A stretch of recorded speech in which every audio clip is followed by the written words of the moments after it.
The great hall of the Galactic Council shook with fear. Alien voices filled the air, speaking in dozens of languages, but they all said the same thing. The Rilthak were coming, and no one could stop them. Ambassador Kyung-ho sat in the corner watching. He was human, and humans were new to the Council. Most aliens thought humans were weak. They had only joined the galaxy 50 years ago. They built farms, not weapons. They traded food, not fear, but Kyung-ho knew better.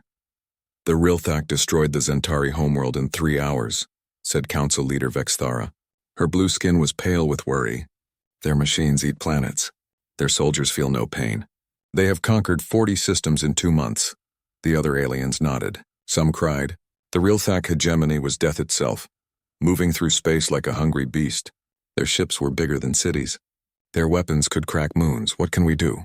Asked Ambassador Threx from the Malari Empire. Our combined fleets are nothing against them. They have technology we cannot understand. Vexithara looked around the room. Her eyes stopped on Kyung-ho. The humans have been quiet. Do they have nothing to offer? All eyes turned to the human ambassador. Kyung-ho stood slowly. He was not tall or strong. He looked like a teacher, not a warrior. His gray hair was neat. His clothes were simple. We offer our help, he said in his calm voice. Some aliens laughed. The Corvallis delegate spoke up. No offense, human, but what can your people do? You have no war fleets. Your technology is basic. You grow food and sing songs, Kyung-ho smiled. It was not a nice smile. You are right. We do grow food. We do sing songs. But you forget something important. What? Asked Vexithara. You have never seen us fight. The room went quiet. Kyung-ho pressed a button on his wrist device. A hologram appeared above the table. It showed Captain Hae-won of the Terran Defense Force. Hae-won was tall for a human woman. Her black hair was pulled back tight. Scars crossed her face like a map of old battles. When she spoke, her voice was like ice. Council members, she said, you are afraid of the Rilthak. You should be. They are strong. But you made one mistake. What mistake? Asked Threx. You think the humans you know are soldiers. Hae-won's image moved. Behind her, other humans appeared. They wore blue uniforms with peaceful symbols.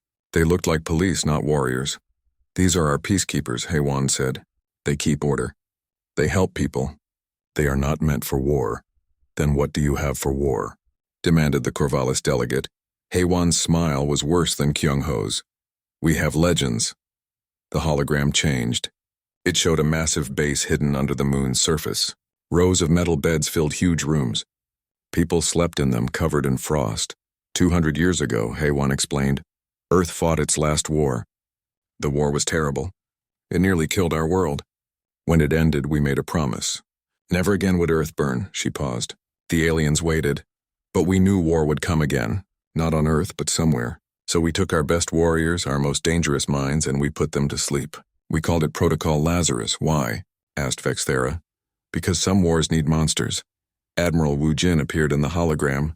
He was older than Hae-won, with white hair and kind eyes. But when he spoke, the aliens felt cold.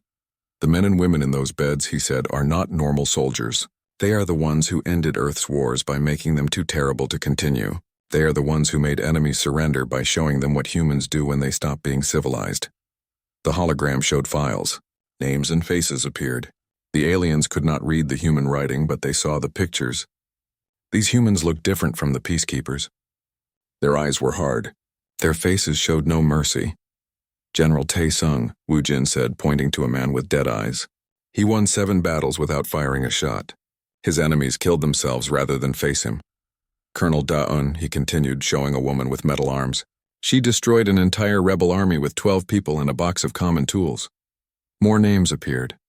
Master Sergeant Boram, who could break minds without touching bodies.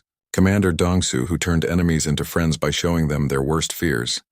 These people, Wu Jin said, have been sleeping for 2 centuries, waiting, dreaming of war. The alien delegates looked scared now. Vexthara spoke carefully. You are saying humans have been hiding their true military power? Kyung-ho nodded. We learned from our history. War destroys everything, so we chose peace. But peace only works when everyone wants it. The Rilthak do not want peace, said Threx. No, agreed Kyung-ho. They want war. They think war is about big ships and strong weapons. They think fear comes from power. He looked around the room. Every alien was watching him. They have never met humans who stopped pretending to be civilized. HFY spoke again from the hologram. The council has asked for our help. We will give it. But you need to understand something first. What? Asked Vexithara. When we wake these people up, we cannot put them back to sleep until the job is done. And the job is not just stopping the Rilthak. The job is making sure this never happens again. Admiral Wu Jin's face filled the hologram. Are you sure you want our help? Once we say yes, there is no going back. The galaxy will see what humans really are. The council leader looked around the room. The other aliens were quiet. Outside space was full of Rilthak ships getting closer every day. Yes, she said. Wake them up. Kyung-ho nodded. He pressed another button. Far away on the human moon base, machines began to hum. Ice started to melt. Hearts that had been still for 200 years began to beat. Protocol Lazarus is active, said Wu Jin. The legends are waking up. The hologram disappeared. Kyung-ho sat down. The aliens stared at him. How long until they are ready? Asked Vexithara. They will be ready in 3 days, Kyung-ho said. But I should warn you about something. What? When this is over, you might miss the Rilthak. The council meeting ended in silence. As the aliens left, they whispered to each other. They had asked for help. Now they wondered what they had really asked for. In space, the Rilthak ships continued their advance. They did not know that somewhere behind them, ancient nightmares were opening their eyes for the first time in 2 centuries. The war was about to begin. But it would not be the war anyone expected. Deep under the moon's surface, machines made soft beeping sounds. Lights blinked on metal panels. Steam rose from rows of sleeping pods as ice turned to water. The first pod opened with a hiss. A man sat up slowly. His hair was black with silver streaks. His body was thin but strong. Tubes and wires fell away from his skin like dead snakes. General Tai Sung looked around the room with calm eyes. 200 years had passed, but to him it felt like yesterday. He moved his fingers, testing them. Everything worked. Status report, he said to the empty air. A computer voice answered. All systems normal, General. You have been in stasis for 203 years, 4 months, 12 days. Why am I awake? Protocol Lazarus has been activated. Admiral Wu Jin requires your immediate attention. Taesung nodded. He stood up carefully. His legs felt weak, but they held him. Around the room, other pods were opening. Other legends were waking up. The second person to wake was Colonel Da-eun. She was shorter than Taesung, but when she moved, everyone watched. Her left arm and right leg were metal, not because she was hurt, but because metal was better than flesh for what she did. How long? She asked, flexing her metal fingers. 2 centuries, said Taesung. Good. I was getting bored. More pods opened. Master Sergeant Boram sat up and immediately started reading data on a small screen. Her mind was her weapon, and she kept it sharp. Commander Dong-su woke with a smile, like someone had just told him a funny joke about death. Within an hour, 23 people stood in the awakening chamber. They were different ages, different sizes, but they all had the same look in their eyes. They were predators who had been sleeping and now they were hungry. Admiral Wu Jin entered the room. He was older now, but still strong. Behind him walked Captain HFY and Ambassador Kyung-ho. Welcome back, said Wu Jin. I wish it was for a better reason. What's the situation? Asked Taesung. Wu Jin pressed a button. The walls became screens showing star maps, ship positions, and battle reports. The legends studied everything with sharp eyes. The Rilthak hegemony, said Wu Jin. They've conquered 40 systems in 2 months. Their technology is advanced. Their tactics are brutal. The Galactic Council is afraid. How afraid? Asked Da-eun. They asked for our help. The legends looked at each other. Some smiled. Others just nodded. Show us their ships, said Commander Dong-su. The screens changed. Massive Rilthak warships appeared. They were black and sharp like knives made for cutting stars. Weapons covered every surface. Each ship was bigger than a human city. Impressive, said Boram. But ships don't win wars. People do. Tell us about their people, said Taesung. Kyung-ho stepped forward. The Rilthak are proud. They believe they are the strongest species in the galaxy. They think technology makes them gods. Weaknesses? Asked Da-eun. They have never lost a war. They don't know how to handle fear. Their society is based on showing strength. If they look weak, their own people will turn against them. The legends nodded. They understood. The Rilthak were bullies, and bullies always had the same weakness. They broke when someone hit back harder. What about their leaders? Asked Dongsu. More pictures appeared on the screens. Rilthak commanders and generals. They were tall, with gray skin and too many teeth. They wore medals and carried weapons that could level buildings. They lead from the front, said Heywan. They believe in honor and direct combat. They think sneaking is for cowards. Boram laughed. It was not a happy sound. They think sneaking is for cowards. How wonderful. What's our timeline? Asked Taesung. The Rilthak main fleet will reach Council space in 6 days, said Wu Jin. The Council expects us to meet them in battle. We won't, said Taesung. What? Asked Kyungho. Dayun spoke up. Meeting them in battle means fighting their way. Big ships, big weapons, lots of noise. That's not how humans fight real wars. How do humans fight real wars? Asked Heywan. The legends looked at each other. They had the same thought at the same time. We make them afraid to sleep, said Boram. We make them afraid to eat, said Dongsu. We make them afraid to exist in the same universe as us, finished Taesung. Admiral Wu Jin nodded slowly. What do you need? Intelligence, said Boram. I want to know everything about Rilthak culture. What they fear, what they love, what makes them feel safe. I want psychological profiles on every commander. Stealth ships, said Daun. Small, fast, invisible. I don't need big guns. I need to get close. Communication access, said Dongsu. I want to be able to send messages to any Rilthak ship, any Rilthak base. They need to hear from us when they least expect it. Time, said Taesung. Don't engage them directly until we're ready. Let them think they're winning. Wu Jin made notes on his tablet. You'll have everything you need. But the Council expects to see human ships fighting alongside theirs. They will, said Taesung. They'll see us fight, but not the way they expect. Captain Heywan looked worried. The Council thinks you're coming to save them. We are, said Daun. We're saving them from ever having to face this again. What does that mean? Asked Kyungho. The legends shared another look. This time none of them smiled. It means, said Taesung, that when we're done, no species in the galaxy will ever again think humans are easy targets.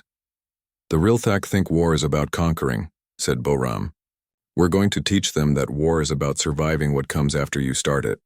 And if they're lucky, added Dongsu, some of them will live long enough to pass that lesson on. Admiral Wu Jin closed his tablet. The support staff will brief you on current technology and tactics. Your ships and equipment are being prepared. As the meeting ended, the legends went to different parts of the base. They had work to do, plans to make, nightmares to design. In the main control room, Admiral Wu Jin watched them go. Captain Heywan stood beside him. Are we doing the right thing? She asked. Wu Jin looked at the star map showing Rilthak ships moving toward Council space like a disease. Ask me again when it's over, he said. If we're all still alive to have that conversation, then yes, we did the right thing. Outside in the cold dark of space, the Rilthak fleet continued its advance. They had no idea that behind them, in the shadows between stars, something ancient and hungry was getting ready to hunt. Commander Valktor of the Rilthak 4th Fleet was having a good day. His ships had just destroyed another alien colony. The weaklings had surrendered after only 3 hours of bombardment. Soon the entire galaxy would bow to Rilthak power. Sir, said his communications officer, we're receiving a transmission. From the Council? Are they ready to surrender? No, sir, it's coming from behind us. Valktor turned to look at the main screen. A small ship appeared on their sensors. It was human design, but different. Sleek and dark like a shadow made solid. Human vessel, Valktor spoke into his communicator. You are in Rilthak space. Leave now or be destroyed. The human ship didn't answer with words. Instead, it began broadcasting something else. Music. Old human war songs mixed with sounds Valktor had never heard before. Then came voices speaking in perfect Rilthak language. Commander Valktor, the voice said. We know your name. We know your ship. We know where your family lives. Valktor felt something cold in his stomach. How do they know that? Before anyone could answer, the human ship exploded. But it wasn't an accident. The explosion was controlled, shaped. The flames spelled out words in the Rilthak language. We are coming. Sir, said his tactical officer, the explosion released some kind of particles. They're spreading through our ship's air system. What kind of particles? Unknown. But they smell like fear pheromones. Within minutes, every Rilthak on Valktor's ship was breathing air that smelled like their own terror. Their bodies thought they were afraid, so they became afraid. Fear bred more fear until grown warriors were jumping at shadows. This was just the beginning. On the planet Xerion, Colonel Dayun moved through a Rilthak supply base like death-wearing boots. She didn't come to destroy the base. She came to change it.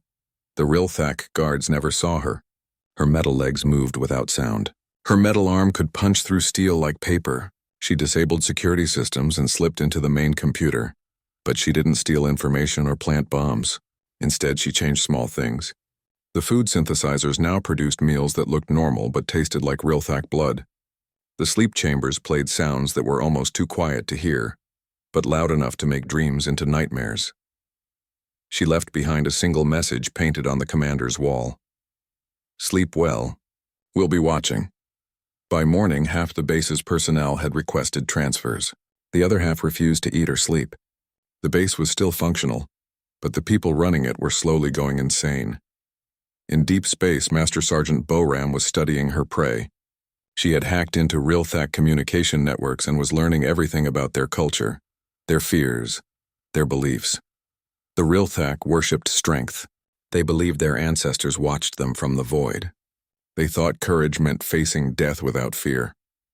Boram smiled as she designed her psychological weapons. If they wanted to meet their ancestors, she could arrange that. If they thought courage meant facing death, she would show them things worse than death. She began broadcasting on frequencies only Rilthak ears could hear.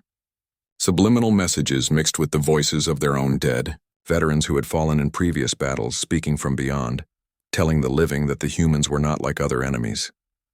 They don't fight to win, the ghostly voices whispered. They fight to make sure you never sleep peacefully again. Commander Dongsu was having the most fun. He had taken control of a small asteroid mining station and was using it to send messages to Rilthak command ships. The messages were simple. Pictures of Rilthak officers with targets painted on their faces. Maps of Rilthak homeworlds with human symbols marking important locations. Lists of Rilthak family members with notes like "We know where they live." But the most effective message was the simplest. Just 2 words in the Rilthak language. We're here. The messages came at random times. During important meetings. In the middle of sleep cycles. While commanders were eating with their families. Always the same 2 words. We're here. Soon Rilthak officers were afraid to open any communication. They started seeing threats in their own shadows. They jumped when their own computers made normal sounds. General Tai Sung watched all of this from his command ship. His people were not fighting a war. They were conducting a symphony of terror. Each note perfectly timed to drive the enemy toward madness. Status report, he said to his aide. 14 Rilthak ships have requested permission to return home for mechanical repairs, said the aide. 6 commanders have been replaced due to stress-related illness. 3 supply bases have reduced efficiency by 40%. And we haven't fired a single shot. No, sir. Not one, Taesung nodded. This was how real wars were won. Not with bigger guns, but by making the enemy defeat themselves. On the bridge of the Rilthak flagship, Supreme Commander Zorthak was getting angry. Reports came in from across his fleet. Ships breaking down, officers acting strange, supplies contaminated with fear chemicals. What are these humans doing? He demanded. They're playing with us, sir, said his intelligence officer. Playing? They could attack our main fleet, but they don't. They could destroy our supply lines, but they don't. Instead, they're making us afraid. Afraid? Rilthak do not feel fear. But even as he said it, Zorthak knew it was a lie. He had seen the reports. His own officers were requesting transfers. His soldiers were refusing to go on patrol alone. The whole fleet was beginning to crack. Send a message to all commanders, he ordered. Any officer who shows fear will be executed. We are Rilthak. We are strong. The message was sent. But within hours, 3 more officers had requested transfers, and 2 had suffered nervous breakdowns. The humans weren't trying to beat them in battle. They were trying to drive them insane, and it was working. That night, as the Rilthak fleet tried to sleep, new messages began broadcasting on their emergency channels. The voices sounded like Rilthak, but they spoke words of doubt and fear. They're in our computers, the voices said. They're in our air. They're in our dreams. How do you fight an enemy you cannot see? How do you kill something that doesn't want to kill you? It wants to break you. In his private quarters, Supreme Commander Zorthak stared at his reflection in the mirror. For the first time in his life, he looked afraid. The humans had barely shown themselves, and already his mighty fleet was falling apart. Outside his window, stars shone in the endless dark. Somewhere among those stars, the humans were waiting, watching, planning the next move in their terrible game. Zorthak realized with growing horror that this wasn't even the real fight yet. This was just the humans saying hello. The war hadn't started. The war was already over. His fleet just didn't know it yet. News traveled fast through alien space. Every species in the galaxy had heard the same stories. The Rilthak hegemony, the unstoppable war machine, was falling apart. Not from battle, but from fear. In the council chambers, Ambassador Kyung-ho listened to reports from across the galaxy. Alien delegates whispered to each other with worried voices. "The Rilthak Fourth Fleet is requesting reinforcements," said Vexithara. "Not for battle damage, for psychological support. 3 supply bases have been abandoned," added the Malari representative. "The workers say the humans are in the walls." "What are your people doing out there?" demanded the Corvallis delegate. Kyung-ho's face showed nothing. "They are doing what you asked. They are stopping the Rilthak. But how? We've detected almost no weapons fire, no major battles. How are they winning?" "They're not winning," Kyung-ho said quietly. "They're teaching." Before anyone could ask what that meant, alarms began sounding. Emergency broadcasts flooded the communication channels. The Rilthak were making their final move. Supreme Commander Zorthak had enough of human games. He gathered every ship in his fleet, every weapon in his arsenal, planet killers that could crack worlds, reality bombs that could tear holes in space itself. His most elite troops trained from birth to feel no pain and know no fear. "We end this now," he broadcast to his entire fleet. "Whatever these humans are, they bleed and they die like anything else. Today we show the galaxy that Rilthak power cannot be stopped by tricks and shadows." The massive fleet moved toward council space like a black tide of destruction. Every ship was armed with weapons that could destroy entire star systems. This was not a battle force. This was the end of everything that opposed them. On Earth's moon, Admiral Wu Jin watched the approaching fleet with calm eyes. Around him, technicians worked at control panels covered in lights and screens. "They're bringing everything," said Captain Haewon. 2,000 ships, planet killers, reality weapons. "This is their entire military force." "Good," said Wu Jin. "Master Sergeant Boram, are your preparations complete?" "Yes, sir," came Boram's voice over the communicator. "For the past month, I've been studying their planet killer technology. Very impressive. Very powerful. Very easy to improve." "Improve how?" "I've been letting them capture some of our ships. Ships that contained modified versions of their own weapons. They think they're getting human technology to study. They don't realize they're bringing weapons designed to turn their own systems against them." Admiral Wu Jin nodded. "Commander Dongsu, status on intelligence networks?" "All in place, sir," Dongsu's voice replied. "Every human trader, diplomat, and tourist who has visited Rilthak space over the past 50 years was gathering data. We have the location of every important Rilthak leader, every supply depot, every weakness in their entire civilization." "Colonel Da-un, ready for close work, sir. I have teams positioned near every major Rilthak command ship. When you give the word, their leaders will have bigger problems than fighting us." "General Taesung?" "The trap is set, Admiral. They think they're coming to destroy us. They're actually walking into the end of their empire." Wu Jin looked at the tactical display. The Rilthak fleet was massive, but it was also exactly where humanity wanted it to be, far from their home worlds, far from their supply lines, committed to a battle they couldn't win and couldn't escape. "Begin final phase," he ordered. Across the galaxy, things began happening at once. On Rilthak homeworlds, human diplomats who had been living there for years suddenly revealed their true nature. They didn't attack anyone. They just delivered messages. "Your fleet is about to die," they told Rilthak families. "We thought you should know." The messages included detailed plans of the upcoming battle, tactical assessments showing exactly how the human fleet would destroy the Rilthak forces. Most terrifying of all, they included lists of which Rilthak officers would survive and which would not. "We are not telling you this to be cruel," the messages concluded. "We are telling you so you understand what happens when you threaten our friends." In space, the Rilthak fleet approached the coordinates where they expected to find the human fleet. Instead, they found something impossible. The human ships were there, but they were wrong. Too small, too quiet. They looked like fishing boats compared to the massive Rilthak warships. "This cannot be their entire fleet," said Zorthak. "Sensors show only 60 ships, sir," reported his tactical officer. "Our intelligence said the humans had hundreds of vessels. Then where are the others?" He got his answer when his own weapons systems began turning on each other. The technology they had captured from human ships wasn't human at all. It was Rilthak technology, modified and improved, designed to recognize Rilthak systems and take control of them. Across the fleet, Rilthak ships began firing on each other. Not because their crews wanted to, but because their weapons no longer obeyed Rilthak commands. The humans had turned their own fleet into a weapon against itself. "Sir," screamed the communications officer, "we're receiving transmissions from inside our own ships."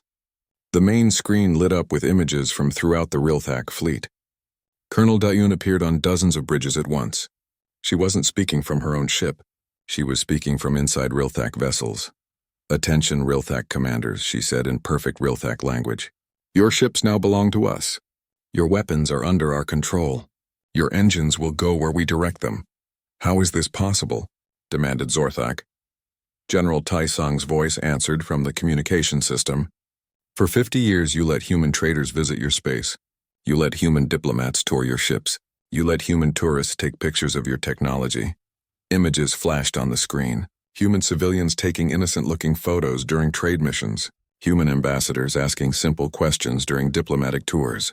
Human students studying Rilthak culture in their universities. "Every picture was intelligence gathering," Taesong continued. "Every question mapped your weaknesses. Every cultural exchange taught us how to defeat you. Every single human who entered your space," added Boram's voice, "was working for us. You invited us to study you. You showed us how to destroy you. You taught us how to turn your own strength against you."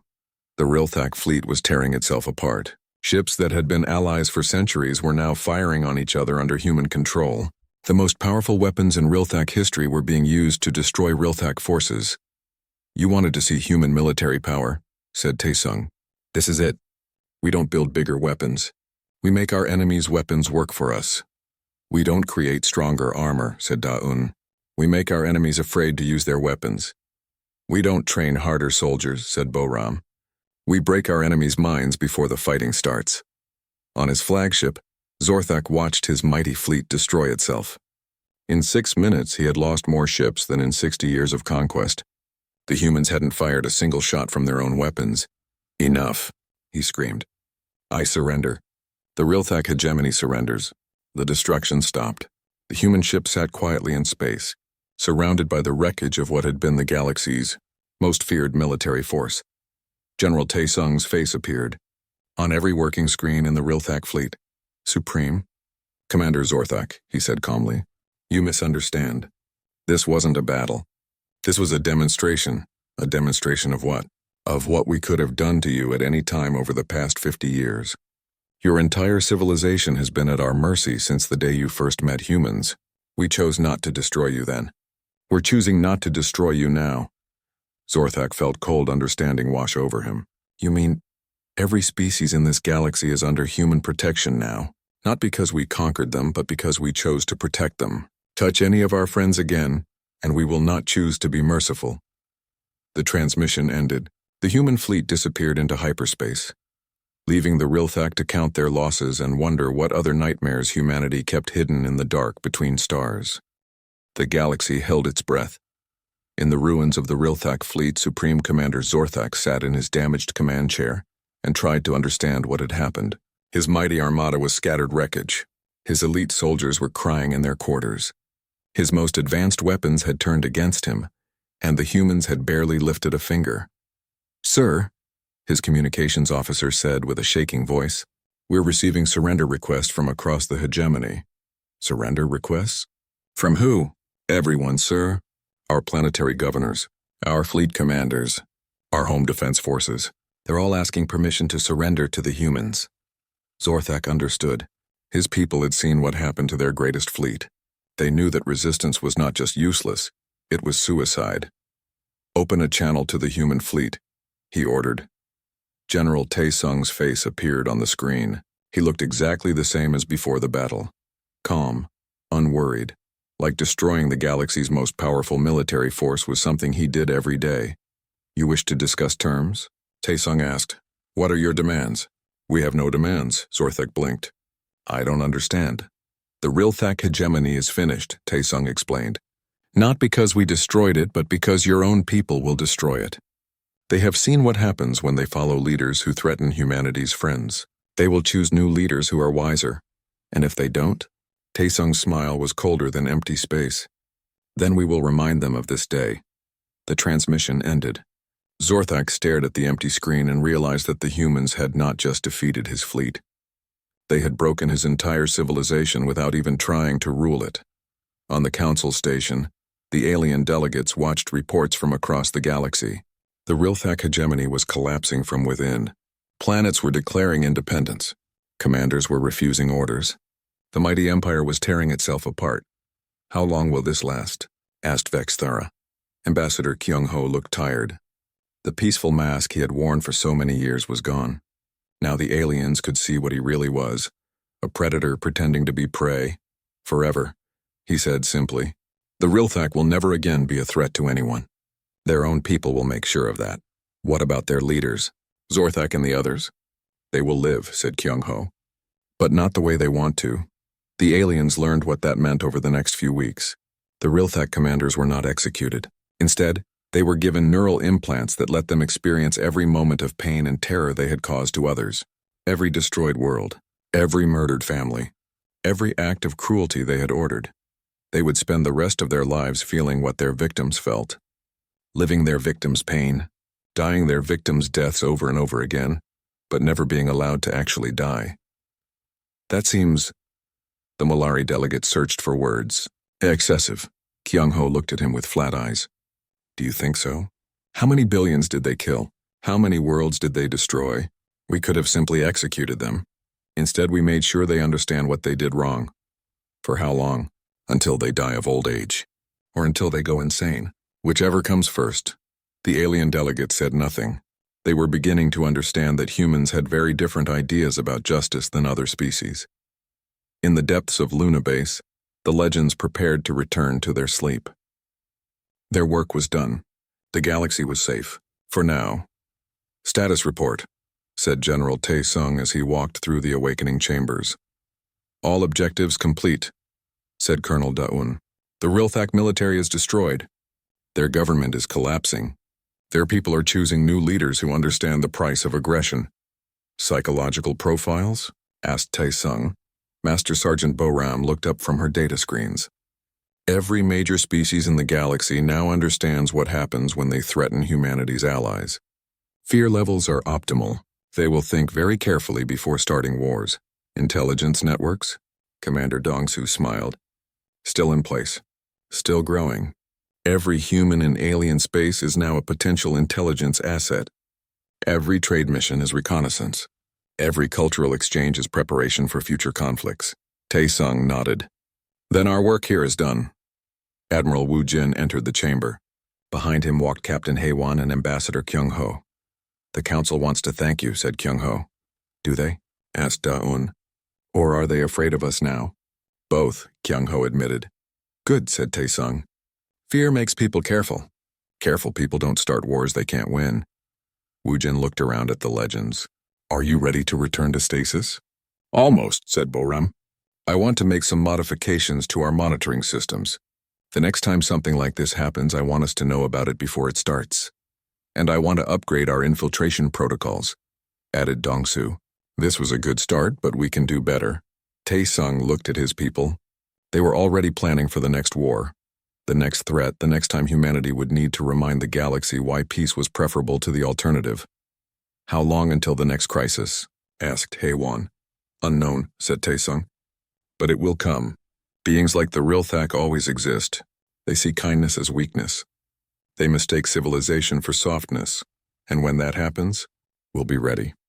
One by one, the legends returned to their cryogenic pods. The machines hummed softly as ice began to form around their sleeping bodies. They would dream of war and wake when war called to them again. As the last pod sealed, Admiral Wu Jin spoke to the empty chamber. Sleep well, legends. The galaxy is safer because of what you did here. In the years that followed, stories spread across the galaxy, not just about the Rilthak defeat, but about what it meant. Every species learned the same lesson. Humanity offered friendship, trade, cooperation, and protection. But if you threatened humanity's friends, you discovered why the most dangerous beings in the universe had chosen to be civilized. New species that joined the Galactic Council were shown classified recordings of the Rilthak War. They watched mighty warships destroy themselves. They heard proud commanders begging for mercy. They saw what happened when you mistook human kindness for human weakness. The recordings always ended with the same message. This is what happens when humanity stops pretending to be peaceful. Choose your actions carefully. Ambassador Kyung-ho returned to his role as a quiet diplomat. He attended meetings, negotiated treaties, and helped resolve disputes. Most aliens saw him as just another peaceful human. But sometimes, when discussions got heated and threats were made, Kyung-ho would speak very quietly. "Are you sure you want to say that?" he would ask, and somehow the threats always stopped. Deep under the moon's surface, the legends slept. Their pods were connected to monitoring systems that watched every part of the galaxy. If another threat arose, if another species decided to test human resolve, the machines would wake them. But for now, the galaxy was at peace. Not because everyone loved each other, but because everyone understood the price of war. The legends dreamed of ancient battles and future conflicts. They dreamed of enemies yet to be born and wars yet to be fought, and in their dreams they smiled, because they knew that somewhere in the galaxy, there were beings who thought they were strong enough to challenge humanity. Beings who believed that size or technology or numbers made them invincible. Those beings would learn, just like the Rilthak learned, just like everyone eventually learned. Humanity's greatest mercy was that they had chosen to be civilized, and their greatest threat was that they could choose to stop. The legends slept and waited and dreamed of the day when the galaxy would need to remember that lesson again.